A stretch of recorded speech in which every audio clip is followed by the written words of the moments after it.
Hello everybody, lovely sunny Sunday. Shame us so windy, can't fly my helicopters. Right, got Hugh's tactical here, and I've got Mirks come back with a little problem. No, I'll show you this one first. I've spent ages having to mill. The body on this one was terrible, really, in the riser. Body weren't square.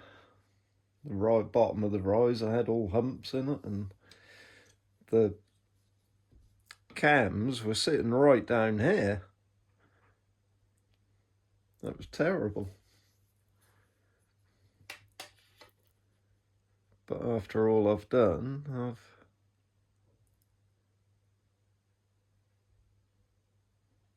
got that where I want it, and what we need on these is a slight downward angle. And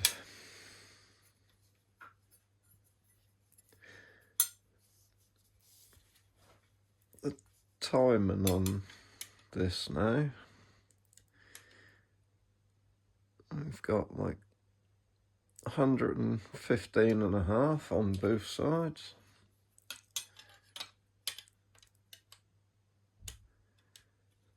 And also, when you turn it over,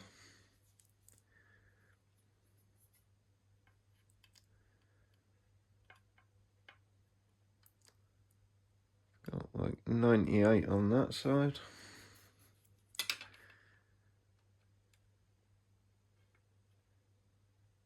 And 98 on that side.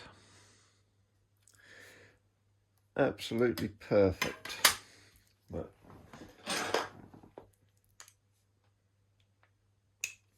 I'll show you what I had to do to it to get those cams up there.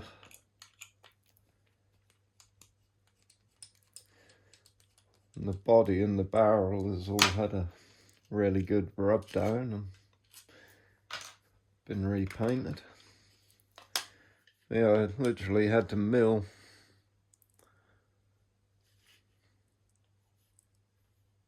the front down to get the riser to, and then to get the cams level, I had to file all that out, which was quite a lot. I had to file the tops flat so that I could drill the holes for the bushings. But look at those lovely cables. Aren't they pretty? Right. And the barrel weren't flat, and that had all humps and bumps in it, and the ends were all still burred over where they cut it. And then of course I cleaned the grooves out so they slide in a lot nicer. But that one's getting there. But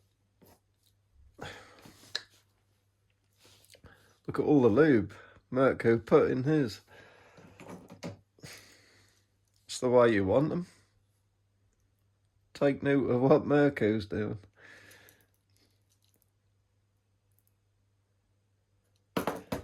You can see when that gets shot and that string hit the dampers, it's still got a bit of movement there, which is why I filed that half round out there, so that it didn't rub on it while I was doing it. Right, so the issue we've got with this one is, let's do a measurement first.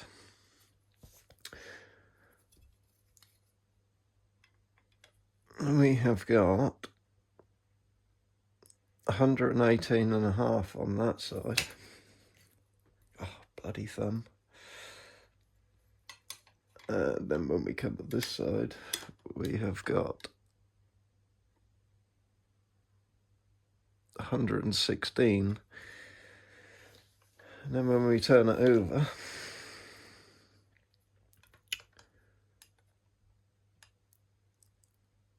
we've got 101. And then on this side, we have got 99. And when we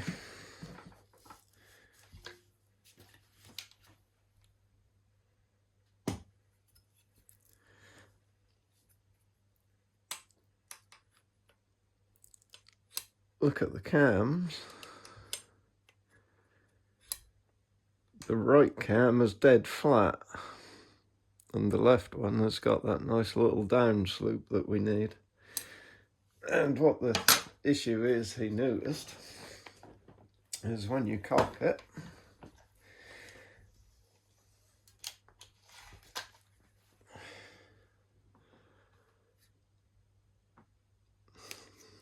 the right cam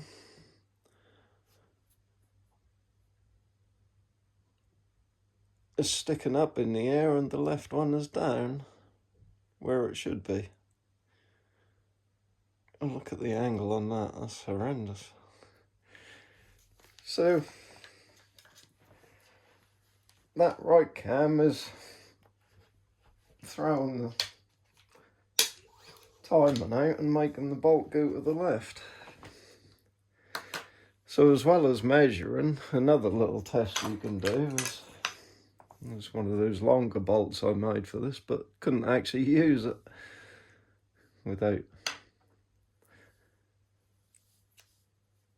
To use these, you'd need to make a little piece to go on the front there, which I kind of did in aluminium, but then that was heavy and it didn't really look very nice, and it nipped this up so that these thicker bolts wouldn't actually slide in there, they were getting stuck. But what I'm going to do is have a go at carbon fibre, making one of these. I'll make a mould and then I'll make that from carbon. I have just started making some carbon fibre sheets for things on my helicopters, so yeah, so this is an easy fix.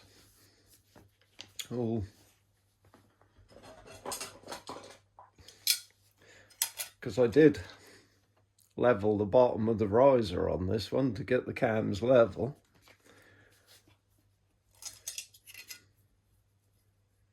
Oh yeah, another little test as well as measuring for your timing is just load it and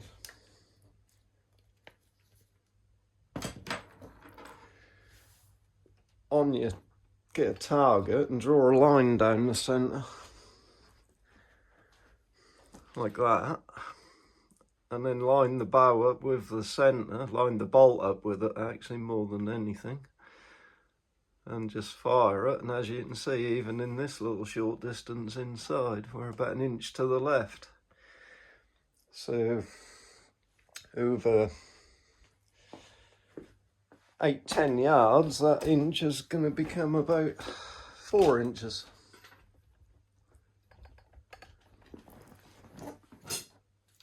So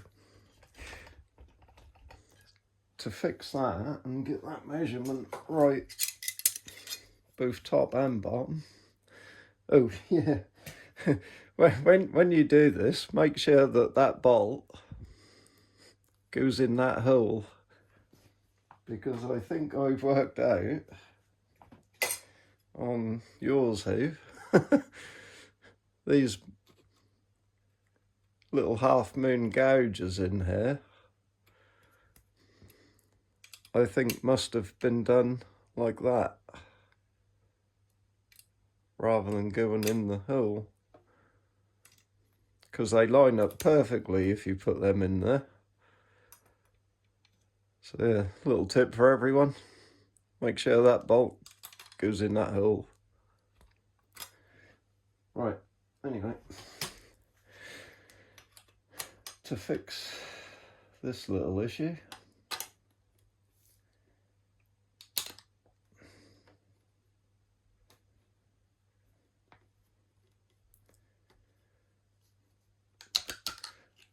oh, and also if anyone's fitted my cables and string and you have got a timing issue, it's not going to be these cables, because I make these absolutely perfect, the same length.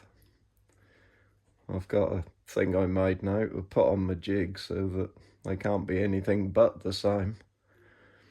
So if you have got a timing issue after fitting mine, then it's not them, it's your bow, and it's most likely going to be this, what I'm now going to show you.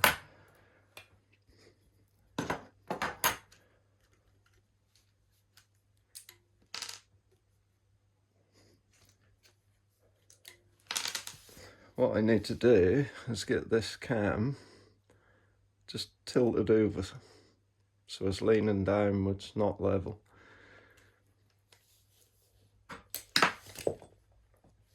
And then that'll make the measurement right, both top and bottom. And they should be leaning down anyway, because the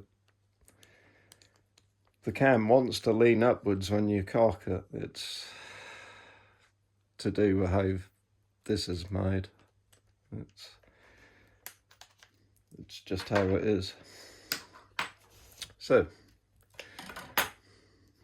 simple little thing to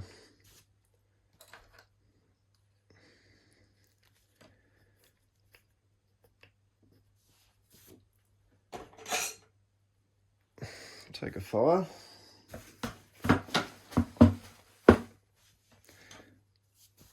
and I'm going to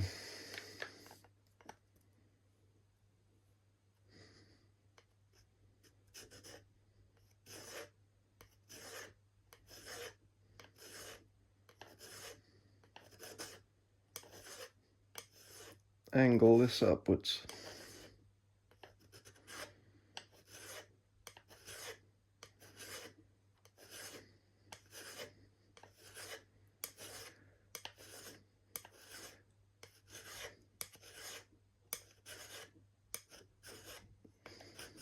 You can already see, even though that's been machined, it's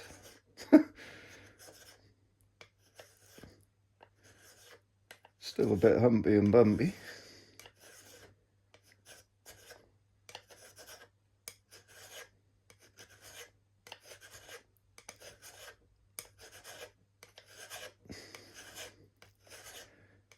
And where the patience come into this is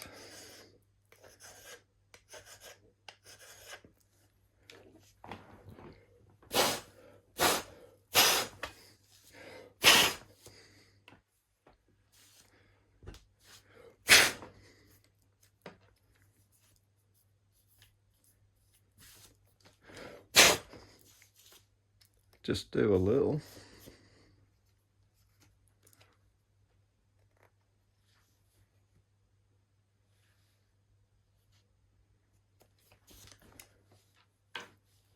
And then put it back together.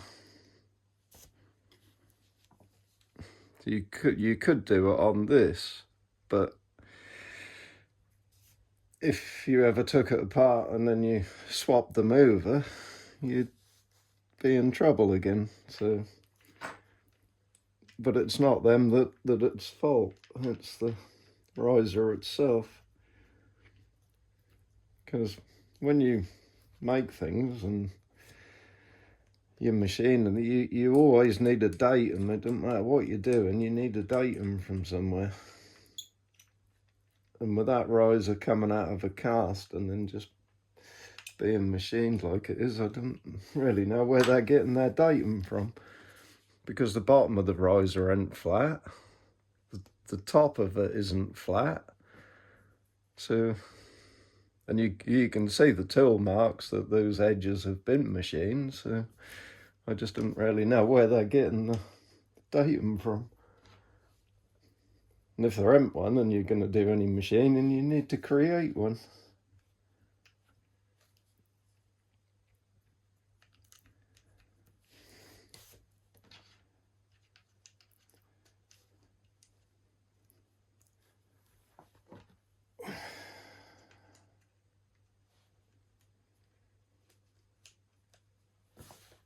I think this step can be quite time consuming, because what you don't want to do is over file it, which is quite easily done.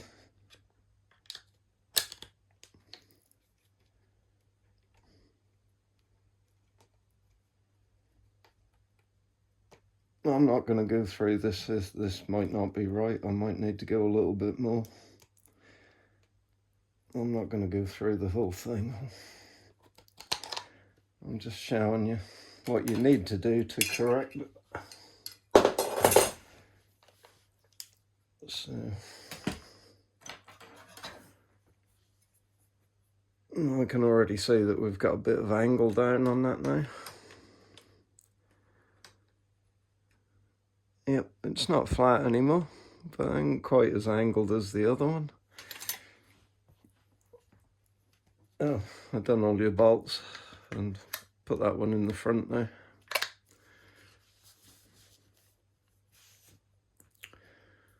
Right, measurement check. Yeah, so already we've come down to 117 now. And 115.5 on the other side.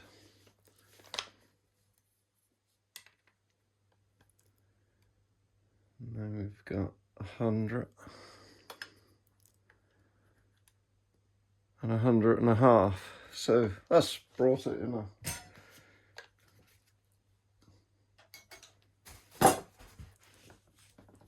a bit better than it was.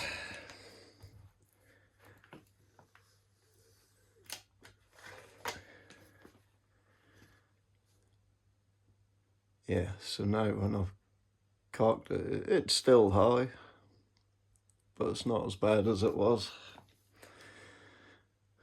So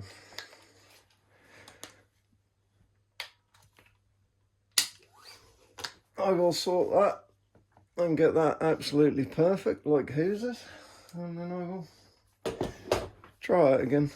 But this tickles me. FMA want to practice what they preach. Attention.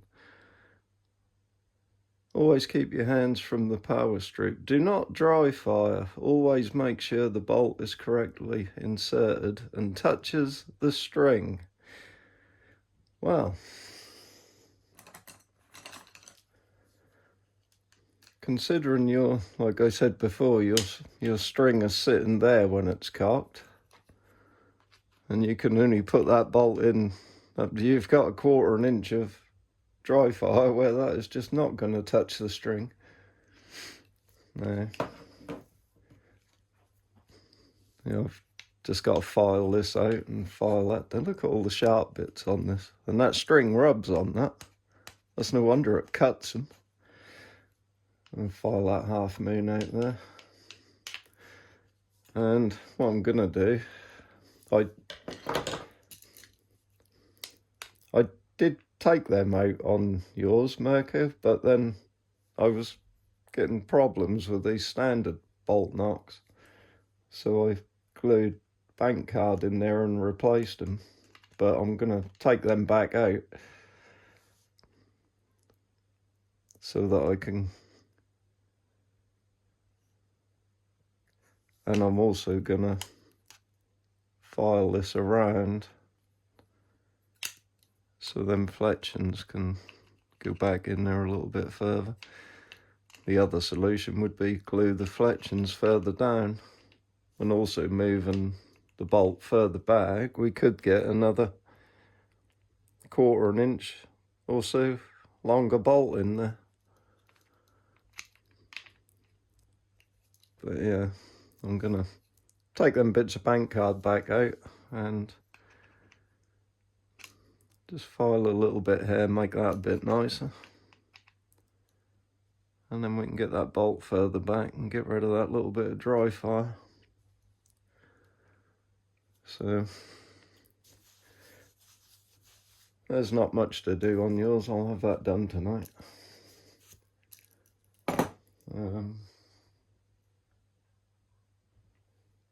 What I'm going to do with yours here is sort this mag out and do the same in there with yours. I've also been trying to get this front roller done for somebody on eBay that wants one for the hex.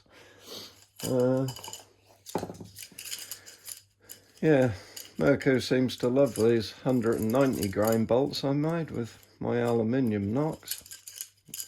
And he's now ordered these. So if you want any of them, Hugh, you have to let me know.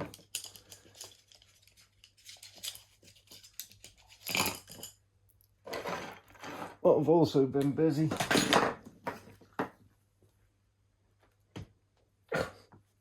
making this blooming thing so that I can make these knocks a lot easier.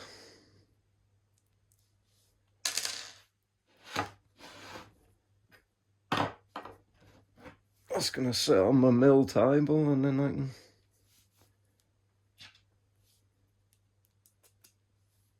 put my knock in. I can set it on 0, do one cut, turn it to 180 and do the second cut, then put the next knock in, cut, turn it back to 0, and that'll all be a lot quicker and held a lot better than it was in that stupid aluminium vise I got. And then I've ordered a nice cutter to do the flat and that chamfer at the same time. I had to order that from China. 30 quid for that thing. Not to mention all the money and time I've spent on other stuff. Not very good when the eBay sales have gone totally dead. That's one thing going quiet, but I've been dead for a few days now.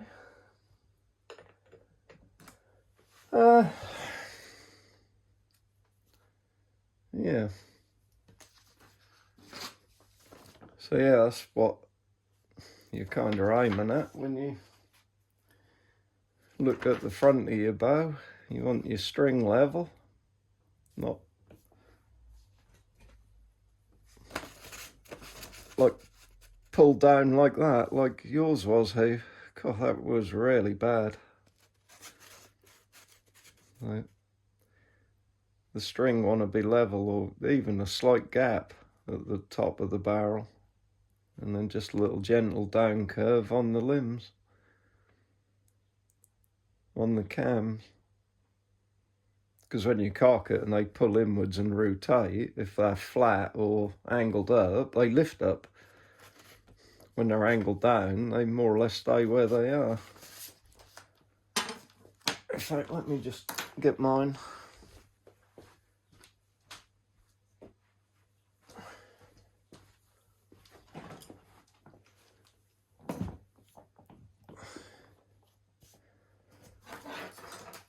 Because I made my riser from steel, it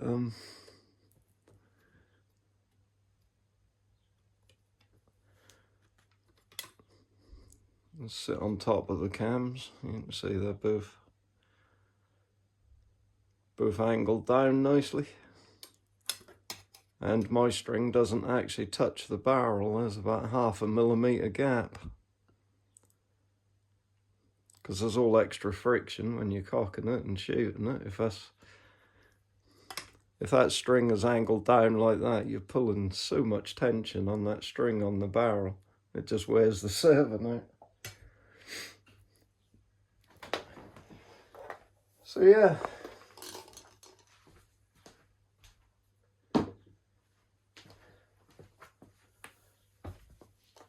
all interesting stuff. Right, anyway,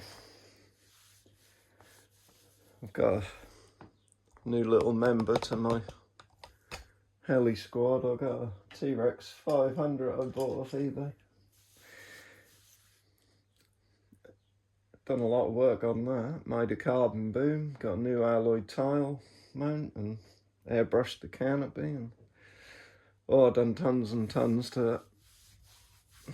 I wouldn't never buy another second-hand helicopter, that's for certain. Right, cool. I'm gonna crack on and have a good day, everybody. See you later.